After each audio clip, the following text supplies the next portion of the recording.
ഉരുൾപൊട്ടലിനിടെ കുടുംബത്തെ ആകെ നഷ്ടപ്പെട്ട ശ്രുതിയെ ചേർത്തുപിടിച്ച് മലയാളികളുടെ മനസ്സിലിടം നേടിയ ജെൻസന്റെ കുടുംബം കുടിയിറക്ക് ഭീഷണിയിൽ. ബിസിനസ് ആവശ്യത്തിനായി ജെൻസൺ എടുത്ത ലോൺ തുകയാണ് കുടുംബത്തെ ജപ്തിയുടെ വക്കിലെത്തിച്ചത്.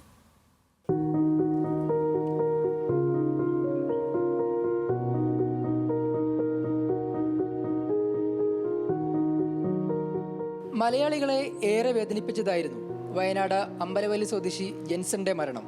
ഉരുൾപൊട്ടലിൽ എല്ലാം നഷ്ടപ്പെട്ട ശ്രുതിക്ക് താങ്ങും തണലുമായി 41 ദിവസം കൂടെ നിന്ന ജെൻസൺ വിവാഹ നിശ്ചയത്തിന് 10 ദിവസം മുമ്പാണ് വാഹനാപകടത്തിൽ മരണപ്പെട്ടത്. ഉള്ളുനേറി ജീവിതം മുന്നോട്ട് പോകുന്നതിനിടെയാണ് കുടുംബത്തെ പ്രതിസന്ധിയിലാക്കി ജപ്തി നോട്ടീസ് എത്തിയത്.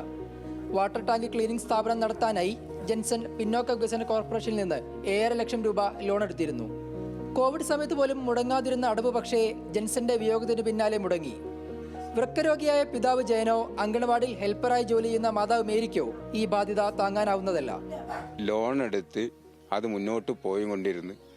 അതിൽ 1,60,60,000 രൂപയോളം അവൻ തിരിച്ചടവ് മുടങ്ങാതെ അടച്ചു പോയിട്ടുണ്ടായിരുന്നു.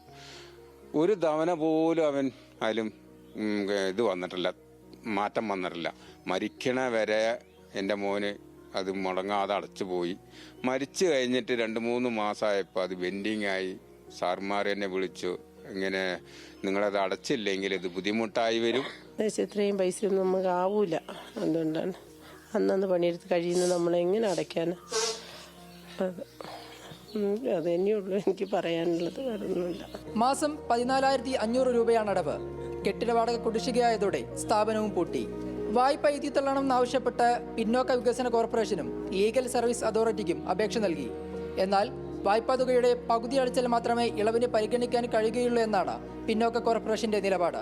കുറച്ച് പൈസ നിങ്ങൾ അടയ്ക്കുകയാണെങ്കിൽ അത് കുറച്ച് എത്രയെന്ന് വെച്ചാൽ മാക്സിമം ഒരു 3 രൂപയെങ്കിലും 3 ലക്ഷം രൂപയെങ്കിലും നിങ്ങൾ അടയ്ക്കണം. അടച്ചാലേ നമുക്ക് അദാലത്തിൽ വെക്കാൻ പറ്റുള്ളൂ എന്ന്.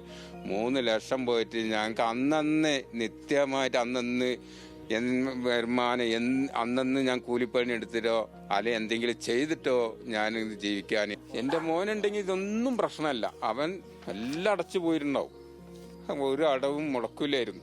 പക്ഷെ മോനില്ലാത്ത കാരണം കൊണ്ട് ഞാനിപ്പോൾ പെട്ടുപോയി എന്ന് പറഞ്ഞാൽ അങ്ങ് അറ്റം വരെ പെട്ടുപോയി.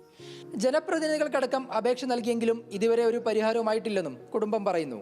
മറ്റ് കടങ്ങൾ കൊണ്ട് ഏറെ ബുദ്ധിമുട്ടുന്നുണ്ടെങ്കിലും ഭീമമായ ലോൺ തുക മാത്രം ഒഴിവാക്കി തരണമെന്നാണ് കുടുംബത്തിന്റെ ആവശ്യം. ന്യൂസ് മലയാളം, വയനാട്.